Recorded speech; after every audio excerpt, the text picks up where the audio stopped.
Hello. What's happening this time? I'm filling in for Josie. So, what would you say? We're at episode 8. Amazing. And you know the drill by now. No, that comes at the end. Yes. We answer your questions. If you've got more questions, put them in the comments and upvote questions that you like. 1 question per comment is recommended. And and then we'll answer them. And this week we're going to look at a prize car and some of the questions. And wow, she's a lot better at this than me. Okay, here we go.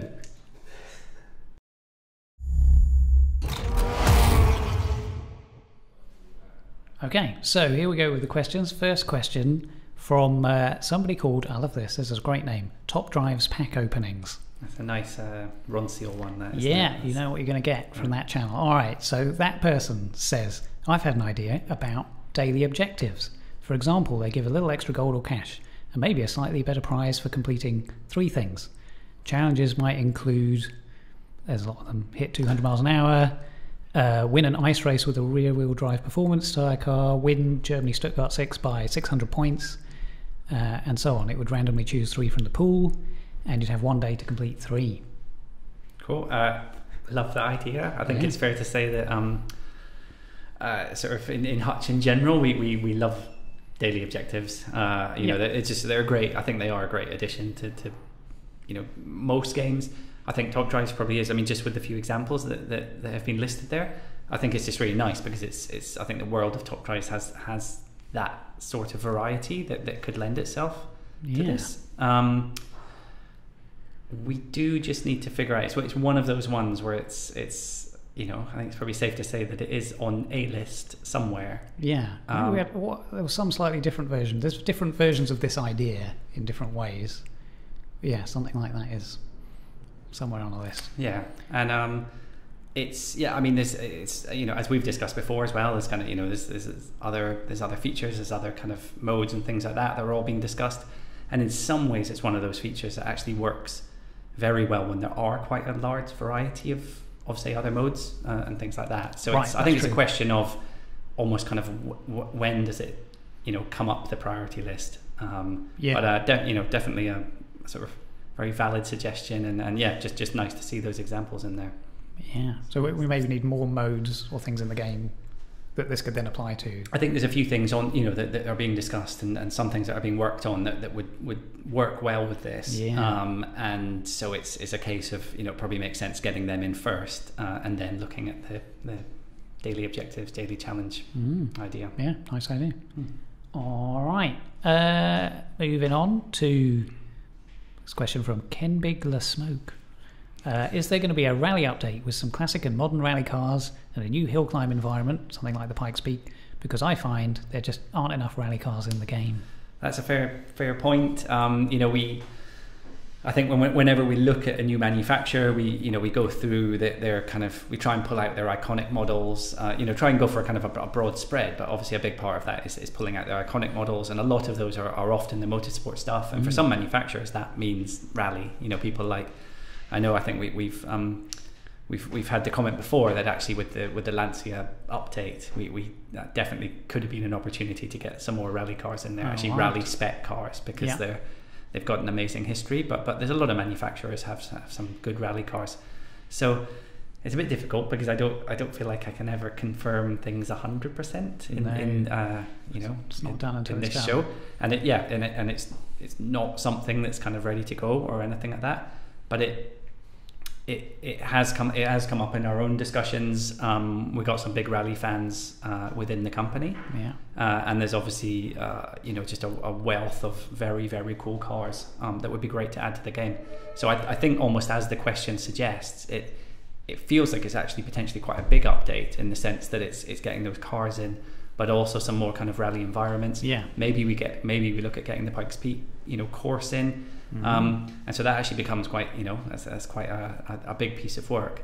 Wow. So on the subject of rally cars, I would say it has to be kind of watch this space, but not too closely because it's not just around the corner. Yeah, but we are into that idea. But they're pretty rare. Like I still don't have the Ford Escort rally spec. Yeah, and that is, it's so good, and there's not many cars that are similar. because we don't have that many ready cars. So it's like, you can see how it's so a bit we could have more depth in. Yes. And it might, I mean, I think kind of as we start to look into it in more detail, I think there could be some really, really cool challenges that would make sense to add at the same time as some rally cars. So we if we're going to do it, we want to look at it properly. Yeah. All right.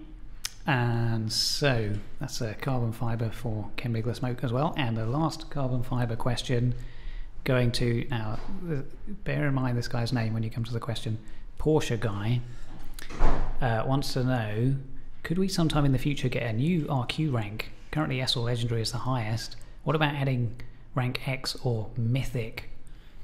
This rank would consist of some extremely powerful / desirable cars. For example, some of the Imp 1 cars. I don't know what they are. LMP1, kind of sports car. Yeah, sports car racing car. Right. And then it goes on to talk about things about balance, and you couldn't have more than one in your hand and all sorts of things like this. But fundamentally, we're limited by what cars exist. Yeah, so I think with anything like that, we would definitely have to be careful that we would need to put it in and actually play it a lot internally to make sure that we weren't throwing out and we weren't going to sort of break the gameplay. Yeah. It's just funny that this has come up, and it's also kind of in some ways quite a coincidence of going on his username. Actually, this just came up for me the other day that I was watching a video of Porsche's 919 Evo car do a lap of the Nürburgring. Right. And when was that? Earlier this year. Oh, right. I think this did it. So it's a new car. It's basically their 919 sort of sports car, Le Mans car, that they allowed their engineers to run wild with and forget about any sort of racing regulations, anything like that. Yeah. And honestly, it's usually when you watch car footage of cars going around tracks, it just inherently feels slow. They used to complain about that in the Top Gear star in the car thing. Yeah, it just looks slow. This just looks sped up. Like it's just unbelievable. It did. I think the previous record was a 6:11 of the Nürburgring, which was basically as fast as you can go. It came along and did a 5:19. So it just destroyed it. And actually, if anyone want, I'd highly recommend going and having a look at its lap of the Nürburgring. Yeah. So that's the type of car. I mean, I know I think we've also discussed the idea of what happens if you put sort of F1 cars and things in the game. But I think that 919 is a Evo is a prime example of. Right. Currently we just distribute the RQs based on rank, and I guess it would just be top rank. It would be RQ30. But it would be better than the other RQ30 cars. It would. It feels like it would all. It's the sort of car, and I like I said, I think if we put F1 cars in or Indy cars or things like that, I think we'd probably need the same. I think we would have to start looking at a max RQ increase, and then it's kind of like how high do we go, and then also do we give it a cool name like Mythic or Ultimate? Yeah, a few of those. So again, it's the common answer really. There's nothing kind of immediate on that. Yeah, I don't remember talking about that before. I sort of thought like, oh, there we go, we're done. But there's. Yeah, I mean, I guess kind of we have had that one increase in its history. That's true. We did have from 25 to 30 in the early days. Yeah, spread things out. So it's not without its precedents, but we'd have to look at it really carefully and just see. I don't think there's any point adding it for sort of one car or two cars. Right, true. It probably needs more than that. So we'll keep investigating that, and if that 919 Evo ends up in the game, then we might have to do something. Yeah, makes sense. All right, and a couple of quick questions just to round things out. So another interesting channel name here, Samsung Tab 3, sponsored channel, I don't know. Anyway, Samsung Tab 3 says, why can't some cars reach 150 or 170 even if their top speed's much over it? And why are they quick to 60 miles an hour at the beginning? That is just the nature of cars. I think and again, I think as we say every time, there are going to be cases where we've got some stats wrong. The fabled mid-range acceleration might be a little bit out. So we are constantly improving, correcting things and improving the accuracy. But at the end of the day, there in the world of cars, there are just cars that are quick off the line. Cars that kind of struggle sort of when they get up to kind of high speeds. There's cars that actually kind of get to their top speed quickly, and other cars that will take an absolute age to kind of creep slowly up. And in some of the challenges, we set a limit. We go, right, if you haven't hit, if it's an 0 to 150 challenge, if we haven't hit it in this length, we're just going to call it a day. Yes, we just felt like we had to kind of draw if it really was going to go on for a while, we just had to kind of draw a line somewhere. Yeah. So I think in most cases that are coming up, you're actually just seeing the performance variety that exists in the real world of cars. Yeah. And hopefully it's something that actually brings that variety is on the whole is a good thing for the game. Yeah. So that's that. And finally, Anthony Fitzgerald, please give the players a way to sort through all cars stock. I often find myself looking for new cars that I don't own. So I guess you want to know, like, have I got all the uncommons I need? Is there some really good uncommon out there I should get? And how do you find that? They say, I think this would be a super useful new feature that would save people a ton of time. It's it's a good point. We definitely sort of, it would fall into our kind of what we call quality of life sort of list of general improvements with the game that are just going to make it more playable. It's an area, I'd say I'd probably put that into the whole area of collection. It just gets discussed a lot because Top Drives is it's a collection game, and we put in it's kind of a weird name for it, but when you go to the all cars feature, we call those kind of butterfly collections. It's almost like you're seeing is kind of everything that you could possibly collect, and then it gets sort of shaded in. Yes, as you start filling them in. And it's I think from day one, to be honest, there's been a feeling like there's more we can do with that whole space. A lot more we can do. Yeah. So especially when we've added more things like these tags, like street racer or style icon, and you're like, oh, how am I doing for those? Yes. And you can't actually see in there all the ones that you could have. Yeah, and it's just that thing that I think it would be really nice to let people see maybe how many of the street racers they collected. Yeah. Or it kind of is the kind of ultimate street racer that they don't have yet. There's a lot of ways that I think we could make that the collection side of the game sort of more interesting for people. So it is being discussed a lot. And I think that question just highlights a few really good points about what people. And in the short term, I think we picked this up in episode 1 or 2. You can go to topdrives.club, which is a fan site by eSeal, and actually you can filter through all the cars that exist by all these different methods. Yep. And what I've used that as a player, I've gone there and gone, let me just check which commons have the fastest top speed, and go, I should watch out for that. It's an incredibly useful resource. Yeah. Definitely worth a look. There you go. All right.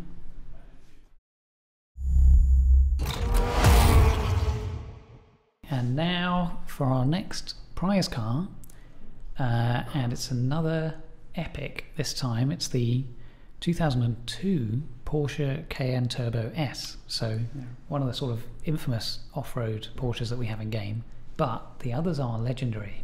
So what's the story here? Yeah, so actually this question comes up on the team as well, really. That one thing that I was keen to avoid was that all our prize cards simply being the very, very top performance-wise of any manufacturer. While that is the case, we definitely want some of that. But I think with this model, the Cayenne Turbo S, it's just of its era. It was just an unbelievable performance car, and it just felt like, maybe slightly biased because I actually love that photo as well. I feel like it's probably one of the best off-roader photos in the game. It's just like when you see that come up, it's like, right, I know what this is going to be good at. Yeah. And I think that's a great quality. But it's just a phenomenal car, really. I mean, when the Cayenne came out, it definitely redefined what a big heavy SUV could do from a handling point of view. And actually I remember, I was just going to run a quick challenge just now. I remember at the time that there was quite a few magazines did this. So I've kind of done sort of like for like in terms of year. So I've got the Cayenne Turbo S against BMW M3 from 1 year earlier. Right. And that's a M3 is a iconic performance car. And we're actually going to go fast circuit, not even wet. So it's dry. It's, dry. Standing start. So it's standing start. Yeah. So it's very much the M3's kind of playground, really. All right. And so if I run this, So I think this was the thing. There are other fast SUVs in the straight line that had been done before, and that existed before, but nothing that could actually handle like the Porsche. Right. And we can see here that it's just neck and neck. I think at the very end, the M3's kind of mid-range acceleration just takes it across the line for victory. But there's absolutely nothing in it, and it's just the idea of having a 2.5 ton SUV that round a track can actually take the fight to a BMW M3. Yeah, it just was unheard of, and so it felt like it deserved its place in the kind of prize car hierarchy for that. If we I'll show a couple of other challenges quickly. So if we go with something, actually I should say also that if there's any sort of dampness at all, then it's just a convincing victory for the Porsche. It's just the all-surface. No contest at all. But so other cars, let me just put it to bear with me for a second. So if we go kind of twisty track, maybe something a bit more twisty circuit, dirt, and we go for something a more natural competitor. So something like the Mercedes ML63, right? So a much newer model, unbelievably powerful. I think more powerful still than the Porsche. Faster in a straight line, but even with that kind of generational change from 2002 to 16, if we put them around a twisty circuit, it's just Porsche just have an incredible understanding of cornering dynamics, right? And I think really the Cayenne is an incredible, it's a great example of that in action, because even with that extra power, that better 0 to 60, the Mercedes it just keeps dropping back. It just can't it can't gain any ground on it. And what higher 0 to 60 is less of an advantage when we're in the off-road conditions anyway. Because yes, you can't get that power down. And then finally, if we want to see, so that's the ML63 is another epic 25 RQ. If we want to see kind of in terms of how it stacks up against every type of epic, I think I can bring up the Metro 6R4. I think that's going to be on people's minds as a little bit of a test. So I mean, on paper, you look at the Metro. It's going to be tough to beat, right? It's got the off-road tyres, so that gives it more of an advantage in the off-road conditions. It does, yes. But I think the critical difference, and it's really obvious in the photos with the crazy things sprouting out all over it, is that the 6R4 is it doesn't have great ground clearance. Right. And so I think whenever we've got off-road events running, it's entirely possible that you're going to have a motocross track pop up or something else with hills in it. Yeah. And so if I do it around the dirt motocross track, then we can see what happens. So 6R4, great acceleration. Those off-road tires really help, but just can't get over the bumps. And it's actually a DNF for it. Right. It has a weakness. So Cayenne kind of walks it, and obviously that will come into play on kind of hill climbs and things like that as well. Yeah. So it's a great car. It's one other little thing that's kind of worth mentioning is just that top speed of 165. Yeah. So many of the German cars are have that gentleman's agreement at 155. Oh yeah. What happened? So it's Porsche sort of always kind of sidestepped it really. Right.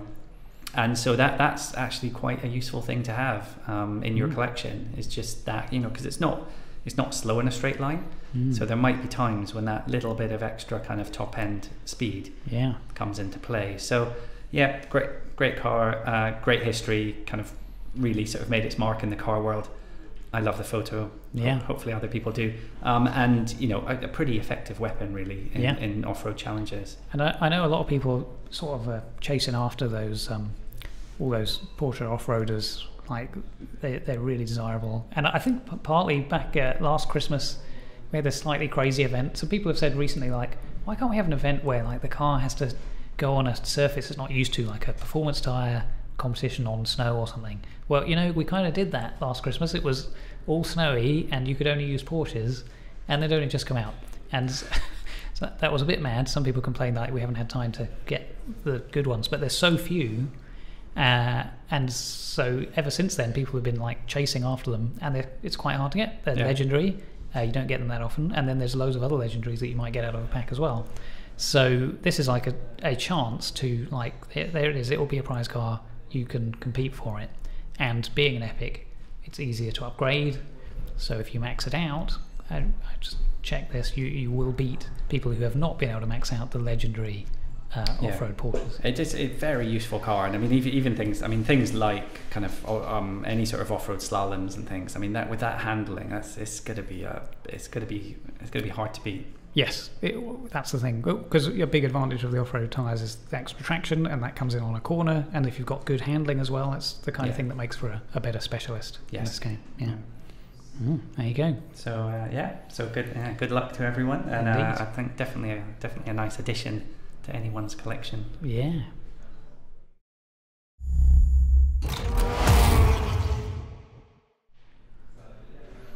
Right, well, that's it for this show. So, thanks for all your questions. And as usual, if there's anything else you want to know, just put it in a comment down below. Upvote any other questions that you like the look of, and we'll tackle those next time. Hopefully Josie back in the next show. Yeah, so we do can the have usual thing. A bit more professional comparing than this. All right. Till then, see you next time.